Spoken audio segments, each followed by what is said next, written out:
Stop. Don't scroll. Before you leave, let me ask you something that will permanently change how you see the world. Do you believe being good keeps you safe? That kindness protects you? That generosity builds loyalty? That honesty earns respect? If you answered yes to any of these, you're about to uncover the most dangerous lie society ever sold you. The biggest mistake people make is believing that being good means being safe. But here's the brutal truth no one warns you about. Goodness, without power, is like fire. It doesn't protect what you've built, it slowly burns through it. Your relationships. Your career. Your confidence. Your future. Stay until the end, because once you understand why goodness fails without boundaries, you'll never let people cross you again. Niccolò Machiavelli. Yes, Niccolò Machiavelli figured this out. He watched good leaders fall. He saw kind rulers destroyed. He witnessed generous people betrayed by the very ones they helped, and he wrote it all down. Today I'm going to share his hidden truth with you. The shocking cost of goodness that nobody talks about. In the next few minutes you're going to learn why your goodness is actually making you weak. Why people don't respect your kindness. They exploit it.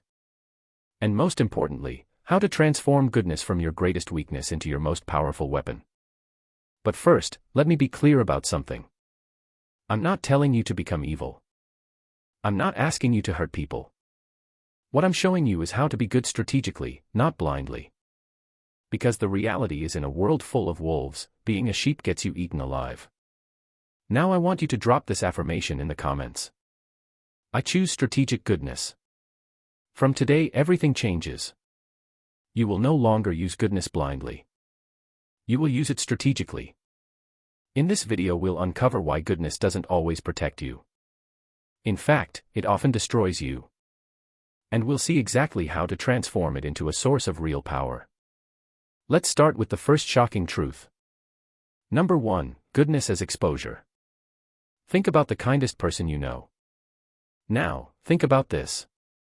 Are they truly respected, or are they the person everyone calls when they need something? But truth is, being good makes you vulnerable, not secure. When you're consistently kind, people start seeing you as predictable. They know you won't fight back. They know you won't say no. They know they can push you around because you're too nice to do anything about it. You become the office doormat, the friend who always pays for dinner, the family member who always says yes to helping even when it hurts you. Let me tell you about the person. He was the best team manager I ever met. He always helped his team, always covered for them, always put their needs first. Guess what happened? They promoted someone else over him. Why? Because nice people don't look like leaders.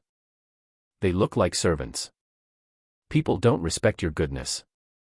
They exploit it. Think about it. When someone is always available to help, their help becomes worthless. When someone never sets boundaries, people will keep crossing them. When someone never shows teeth, people assume they don't have any. Your goodness becomes your weakness because it signals to the world that you can be taken advantage of. Machiavelli once said, "The lion cannot protect himself from traps, and the fox cannot defend himself from wolves." One must therefore be a fox to recognize traps and a lion to frighten wolves. You've been trying to survive as a sheep in a world full of wolves, and that's exactly why you keep getting hurt. Drop this affirmation in the comments. I protect my energy. Number 2, the generosity trap. Here's something that will blow your mind. The more you give to people, the less they appreciate it. I know that sounds backwards, but hear me out. Generosity creates short-term applause. People clap for you. They say nice things. They tell everyone how wonderful you are. It feels amazing, right? But over time, something twisted happens. Your generosity breeds dependency, entitlement, and eventually resentment. Let me explain why. When you help someone once, they're grateful. When you help them twice, they're thankful. But when you help them 10 times, they start expecting it. Your exceptional kindness becomes their normal. If you ever stop helping, they don't remember the 9 times you said yes. They remember the 1 time you said no. Suddenly, you're the selfish one. You're the bad guy. Think about parents who always give their kids everything they want. The first few times the children are excited and thankful. But soon those gifts become expected. The new phone isn't special anymore. It's just what mom and dad do. And if the parents ever say no to buying something, the kids get angry and call them unfair. The same thing happens in friendships. You always pick up the check at dinner. You always drive everyone around. You always help people move. At first, they appreciate it, but eventually they stop saying thank you. They just assume you'll handle it. And if you ever need them to return the favor, they're suddenly too busy. This is the generosity trap. You give and give until giving becomes your identity. And the moment you need to receive or even just stop giving, you become the villain in everyone else's story. Your constant generosity doesn't build loyalty. It builds addiction. People become addicted to your giving. And like any addict, they get angry when their supply is cut off. The psychological truth behind this. Humans have something called hedonic adaptation. We get used to good things quickly. What once felt special becomes normal. What once felt generous becomes expected. So, your repeated acts of kindness actually lose their power over time. They become invisible. People stop noticing them because they're so common. But your single act of saying no, that stands out like a red flag. That's what they remember. That's what they focus on. That's what they complain about. This happens everywhere. At work, if you always stay late, staying late becomes your normal. Nobody celebrates it anymore. But leave on time once and suddenly you're not committed. In relationships, if you always compromise, compromise becomes expected. But stand your ground once and you're being difficult. Machiavelli once said, benefits ought to be conferred gradually, and in that way they will taste better. The man understood something most people never learn. Scarcity creates value. Abundance destroys it. Drop this affirmation in the comments. I give strategically. Number 3, the mask of virtue. Here's a truth that might make you uncomfortable. Society believes in appearances, not reality. People don't care if you're actually good. They care if you look good. They don't judge your heart. They judge your image. This means that to maintain power and respect, you must wear the mask of goodness while keeping control beneath the surface. Look at the most successful people you know. Do you think they got there by being genuinely nice to everyone? Not. They got there by being smart about when, how, and to whom they show their goodness. They smile in public and make hard decisions in private. They show mercy when it serves them and show strength when it's needed. They understand that the appearance of virtue is more powerful than virtue itself. This isn't about being fake. This is about being strategic. Think about it like this. A doctor might need to cut you open to save your life. Is the doctor being cruel? Not. The doctor is doing what needs to be done, even if it causes temporary pain.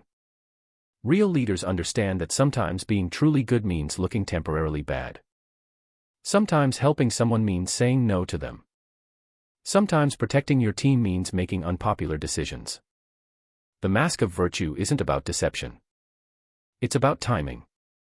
It's about knowing when to show your soft side and when to show your steel. Most people get this backwards.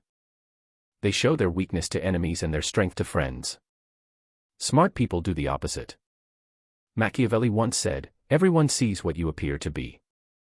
Few experience what you really are.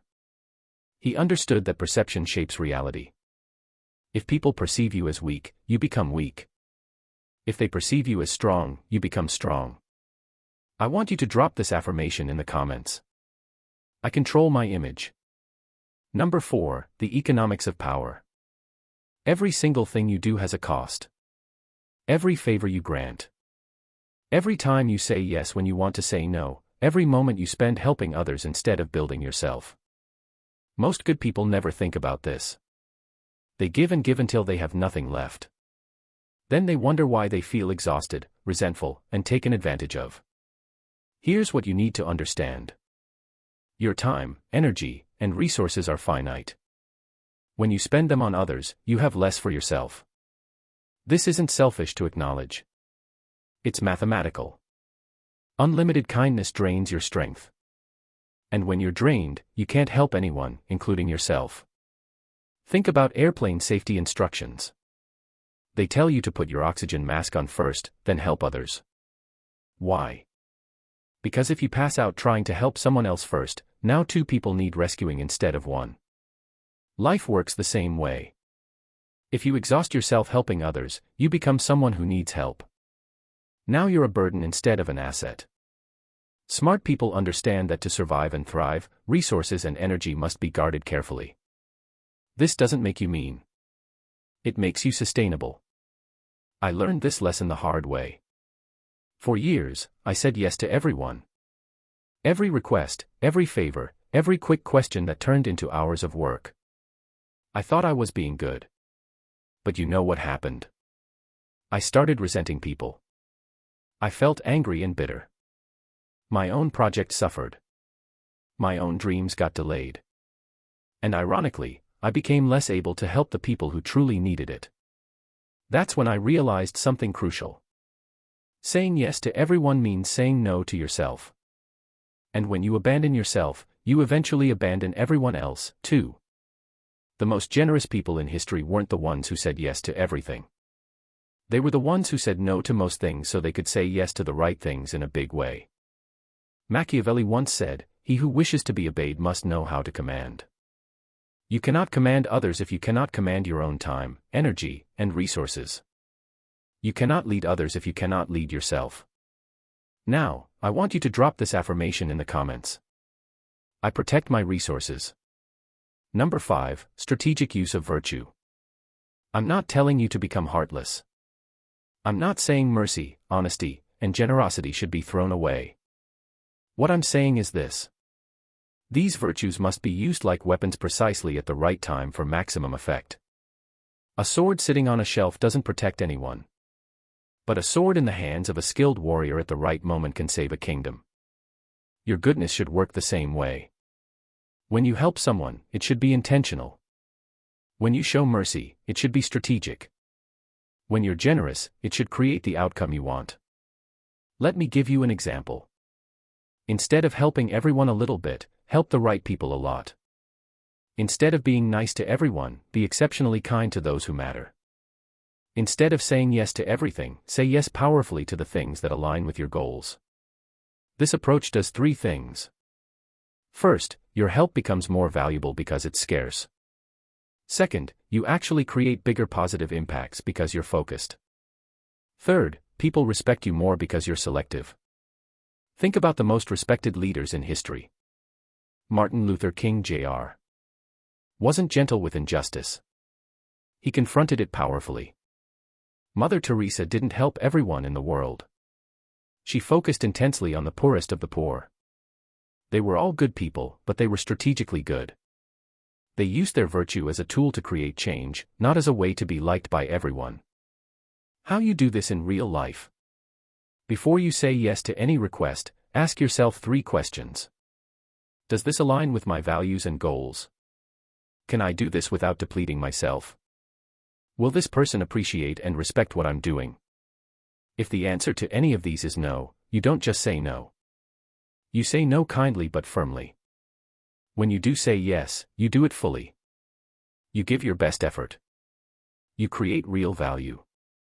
You make a meaningful difference. This way, your yes matter. Your help is remembered. Your generosity creates loyalty instead of entitlement. Machiavelli once said, "The promise given was a necessity of the past. The word broken is a necessity of the present." What he meant is this. Sometimes keeping your word to one person means breaking your word to another. Sometimes being good to your family means being firm with your coworkers. Sometimes protecting your dreams means disappointing people who want to use your time. Strategic virtue isn't about being selfish. It's about being effective. Drop this affirmation in the comments. I choose effective kindness. Number 6, the illusion of gratitude. Here's something that will change how you see human nature forever. Gratitude is temporary. I know this might hurt to hear, but it's true. The favors you do for people, the help you provide, the sacrifices you make, they have an expiration date in people's memories. Repeated favors stop feeling like gifts and turn into obligations. What starts as "thank you so much" becomes "you should do this" becomes "why didn't you do this?" You help your neighbor move. They're incredibly grateful. You help them move again 6 months later. Still thankful but less excited. You help them a third time. Now they just expect it. The fourth time they need to move. They don't even ask. They just assume you'll help. And if you can't, suddenly you're the bad guy. This is human psychology. We adapt to good treatment. We take it for granted. We start seeing exceptional kindness as normal treatment. In the end, people remember the advantage they got from you, not the kindness you showed them. This pattern repeats everywhere in relationships, workplaces, friendships, and families. The person who always says yes becomes the person everyone expects to say yes. The reliable helper becomes the automatic choice for every problem. And when that person finally sets a boundary or says no, they're treated as if they've betrayed everyone's trust. The more consistently kind you are, the less your kindness is valued. The more available you make yourself, the less special your availability becomes. The more you give without asking for anything in return, the more people assume your giving comes without cost to you. This is the illusion of gratitude. We think that doing more good things will make people more grateful. But actually it makes them less grateful because they expect more good things. The people who appreciate you most are often the people you help least frequently. The people who take you for granted are usually the people you help most often. This doesn't mean people are evil. It means people are human. And humans naturally adjust their expectations based on their experiences. Understanding this psychological reality doesn't mean you should stop being kind or helpful. It means you should be strategic about it. Set boundaries. Make your help conditional sometimes. Let people experience what it's like when you're not there to solve their problems. Machiavelli once said, "Men judge generally more by the eye than by the hand. For everyone can see and few can feel." People see what you're doing now more clearly than they remember what you did before. Your past kindness becomes invisible. Your current actions are what they judge you by. Drop this affirmation in the comments. I create lasting impact. Number 7, results over intentions. The world judges outcomes, not motives. You might have the purest heart in the world. Your intentions might be golden. But if your actions don't create the results you want, none of that matters. History doesn't remember people who meant well. It remembers people who got things done. Let me ask you something. Would you rather be remembered as someone who was really nice but didn't accomplish much, or someone who might have seemed tough but actually made the world better? Most people choose the first option because it feels safer. But here's what they don't realize. Being remembered as just nice means being forgotten entirely. You see, there's a brutal but undeniable truth. Sometimes being truly good means doing things that don't look good in the moment. Surface-level kindness often creates temporary comfort, while tough decisions create lasting impact. A parent who disciplines their child isn't being mean. They're being good by teaching the child important lessons. A teacher who gives tough grades isn't being cruel. They're preparing students for the real world. A boss who sets high standards isn't being unreasonable. They're helping their team grow stronger. Real goodness is about results, not appearances. It's about creating positive outcomes, not just positive feelings. This is where most good people go wrong. They focus on being liked instead of being effective. They choose comfort over growth. They pick temporary peace over lasting positive change. But here's the truth. If you're not getting the results you want from your goodness, you're not being good enough. You're being nice, which is different. Nice people avoid conflict. Good people resolve conflict. Nice people tell people what they want to hear. Good people tell people what they need to hear. Nice people maintain the status quo. Good people create positive change. The world is full of nice people who accomplish nothing.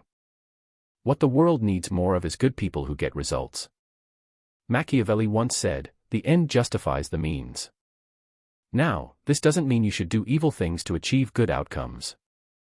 What it really means is that your good intentions don't matter if they don't create good results. People don't live inside your heart. They live with the consequences of your actions. So remember this: real goodness requires courage. It requires you to prioritize outcomes over appearances. It requires you to stop asking, "Will they like me?" and start asking, "Will this actually make things better?" At the end of the day, people won't remember your intentions. They'll remember what you built, what you changed, and what you left behind. Drop this affirmation in the comments.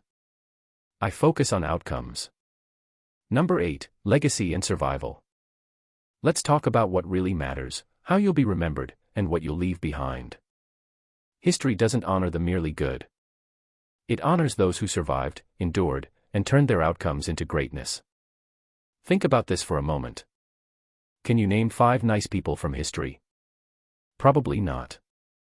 But you can probably name 5 people who created lasting change, even if they weren't always pleasant to deal with. Steve Jobs wasn't known for being nice. He was demanding, perfectionist, and often difficult. But he created products that changed how billions of people live. I'm not saying you should be mean to people. What I'm saying is that being remembered for making a difference is better than being forgotten for being agreeable. Here's what most people don't understand about legacy. You can't leave a positive mark on the world if you don't survive long enough to make one. And survival in business, in relationships, in life requires more than just being good. It requires being smart, strategic, and sometimes tough. The kindest people in the world can't help anyone if they get crushed by those who take advantage of them. The most generous people can't give anything if they give everything away too early. The most honest people can't speak truth if they get silenced by those who prefer lies. You have to survive first. Then you can thrive. Then you can create the legacy you want. This means protecting yourself so you can protect others. Building yourself up so you can lift others up. Getting strong so you can help the weak. It's not selfish. It's strategic. It's not cruel. It's careful. It's not about abandoning goodness. It's about preserving it so it can actually make a difference. Look at the people who create lasting positive change in the world. They're not pushovers. They're not people pleasers. They're not afraid to say no, set boundaries, and make hard decisions. They understand that being good isn't about being weak. It's about being powerful enough to choose goodness when it matters most. Machiavelli once said, "It is better to be feared than loved if you cannot be both." What he really meant is this. Respect matters more than affection. Impact matters more than popularity. Results matter more than feelings. You don't have to choose between being good and being strong. You can be both. You should be both. But if you have to choose strength first because strength gives you the power to be good when it counts. Weakness just makes you a victim, even with the best intentions. We've covered a lot of ground today. But let me leave you with the most important lesson of all. Goodness without strategy is the most dangerous trap you can fall into. It makes you vulnerable to those who would exploit you. It drains your resources until you have nothing left to give. It creates expectations you can't sustain, and ultimately it prevents you from creating the positive impact you really want to make. But goodness with strategy, that becomes a weapon of survival and influence. It becomes a tool for creating real change. It becomes the foundation for a life and legacy that actually matters. You now know the shocking cost of blind goodness. You understand why generosity can trap you, why gratitude fades, and why good intentions without good results are worthless. More importantly, you know how to transform your goodness from a weakness into a strength, how to be kind strategically, how to help effectively, how to create outcomes that matter. Before you leave this video, I want you to make a decision. Are you going to keep being good in the old way blindly without boundaries until it destroys you? Or are you going to start being good in the new way strategically, effectively, powerfully? So, here's the real question, and this is what will determine your future. Will you let goodness weaken you, or will you master it and turn it into power? The choice is yours. But now you have the knowledge to choose wisely. If this video opened your eyes to something new, hit that like button. If you want more truth that challenges how you see the world, subscribe to this channel and ring the notification bell. And if you know someone who needs to hear this message, share this video with them. Your goodness is not your weakness. When used strategically, it becomes your greatest strength. Drop this final affirmation in the comments. I master strategic goodness. Remember, in a world full of wolves, don't be a sheep. Be a shepherd. Be someone who protects the flock, not through weakness, but through wisdom, strategy, and strength. Thank you for watching, and I'll see you in the next video.